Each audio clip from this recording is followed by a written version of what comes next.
Hello, everybody. Hi, everybody. Welcome to today's webinar, where we're going to talk to you about Adobe Sign and DocuSign within Workbooks.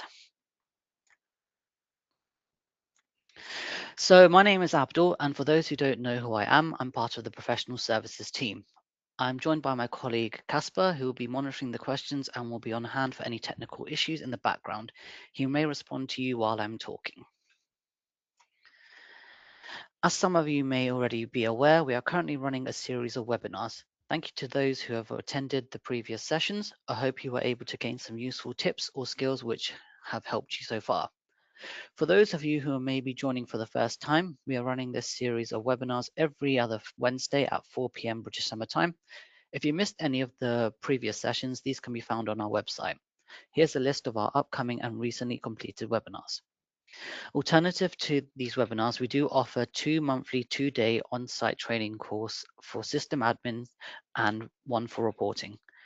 We cover certain topics in more depth to help build your skills and knowledge. If you'd like more information about this, please reach out to your account manager and they can go through the details of booking the course.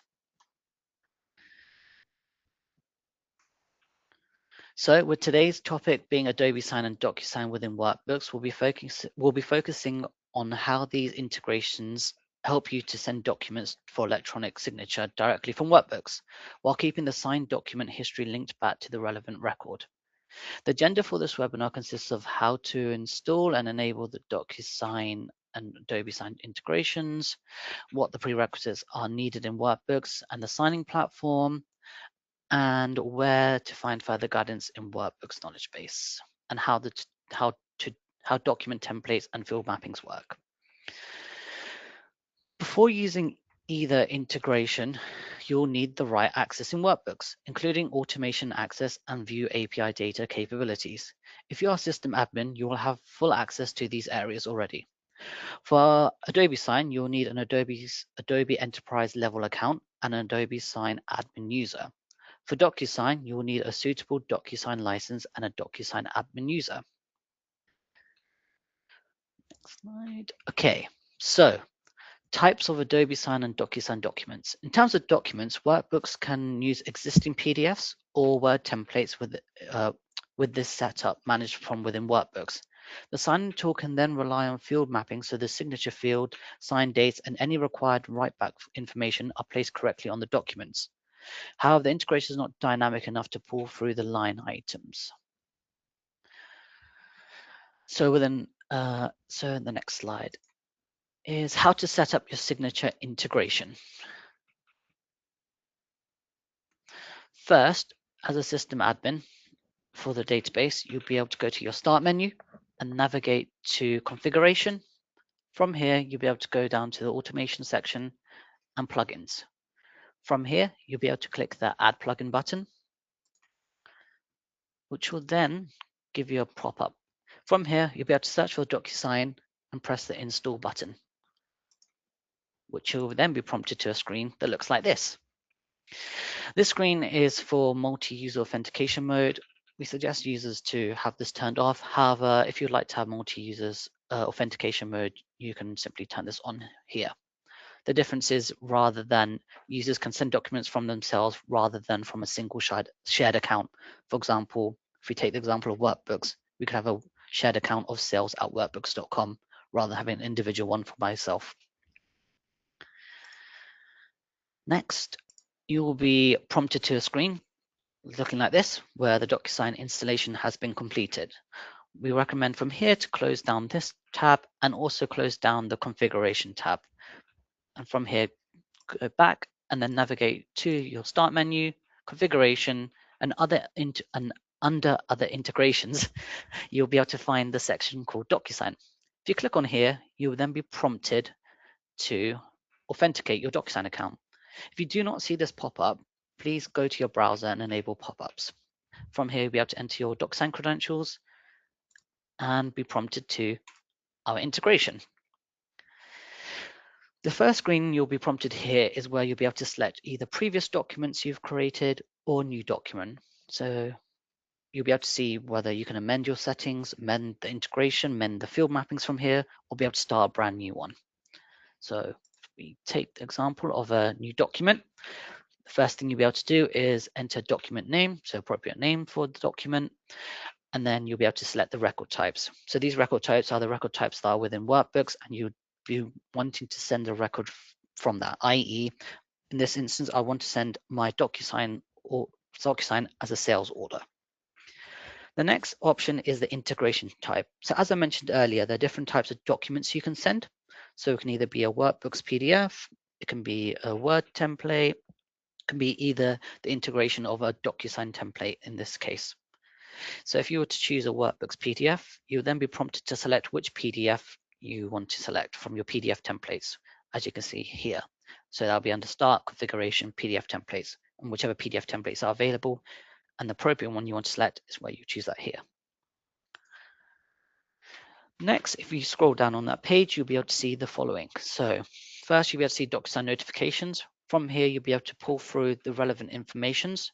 So if you wanted to select DocuSign sent for signature, you'll be able to press, if you're on a Windows, a control button, or on a Mac or an Apple, a command, and be able to multi-select all the different notifications you want to pull through from DocuSign.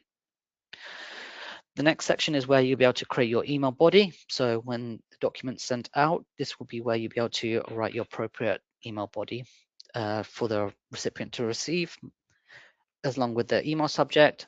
And then the last setting, here is the DocuSign certificate of completion. So we recommend having this on. So what this will do is it will be the document that's stored within Workbooks, and you'll be able to access this on the Files tab. Next, when we scroll down further on this page, we'll be able to select or choose whether we'd like to have a CC for the recipient. So in some instances, you may just want to have, for example, just the primary contact, but you may want to CC in the finance contact. This is where you'll be able to select the relationship here. Next, under the advanced options is the DocuSign interactive send mode.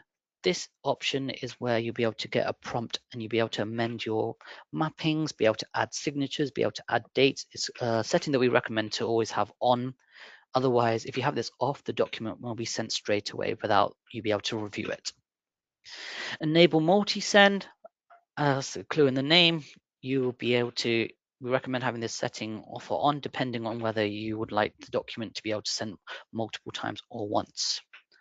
Update relevant records. So using a DLI, you'll be able to update relevant records from the DocuSign, i.e. if a person fills in their details and they'll be able to pull through that information, you can either choose whether to have that updates the record itself or not. Likewise, whether you want to be able to create relevant records if they don't exist, and that link is done via DLI field. So that was the step 2. Now we're on to step 3. This step is where we'll be able to place our mappings.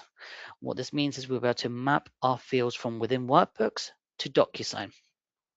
And what this looks like if we press the Add New is we'll be able to select a DocuSign tag, so i.e. the different types of fields, which can be dates, signatures, integers, etc.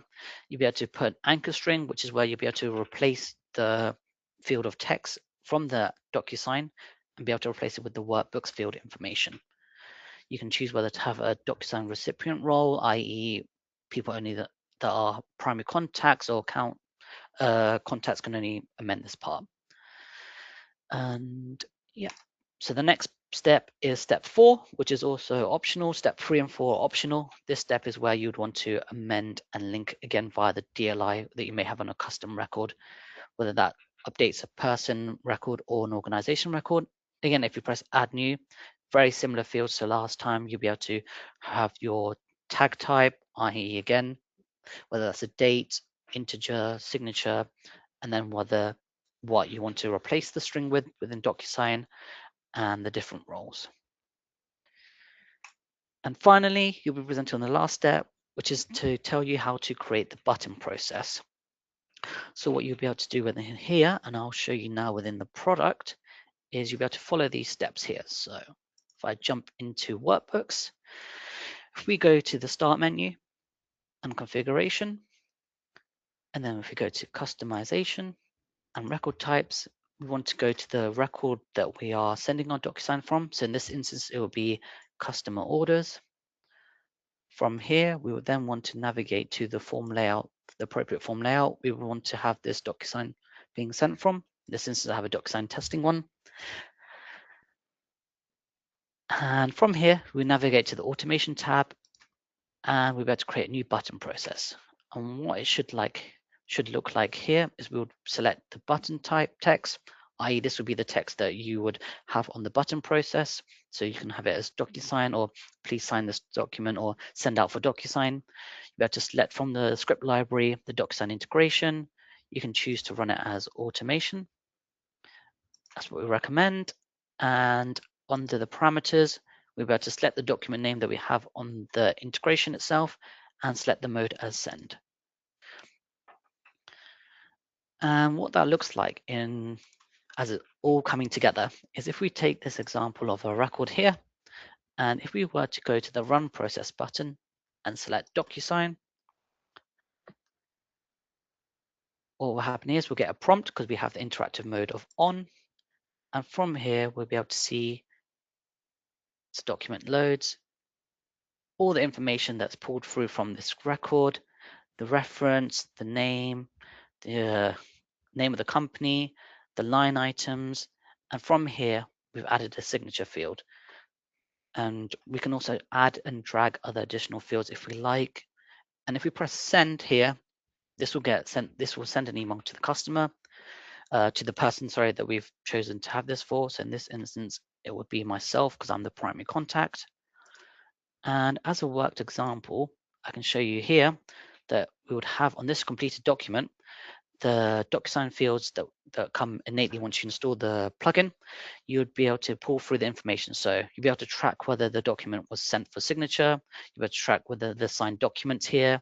You'll be able to see the link of the URL. And yeah, that's it for now. So let me just jump back into the presentation.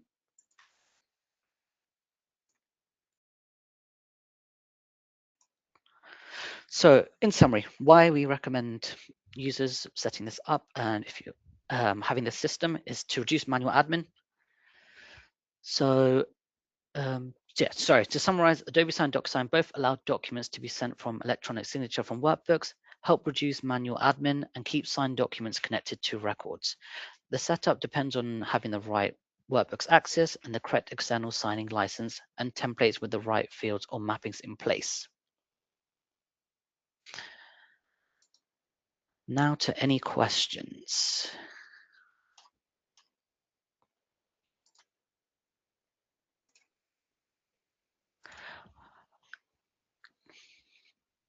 Okay, if there's no questions, then I'm happy to go to the next slide.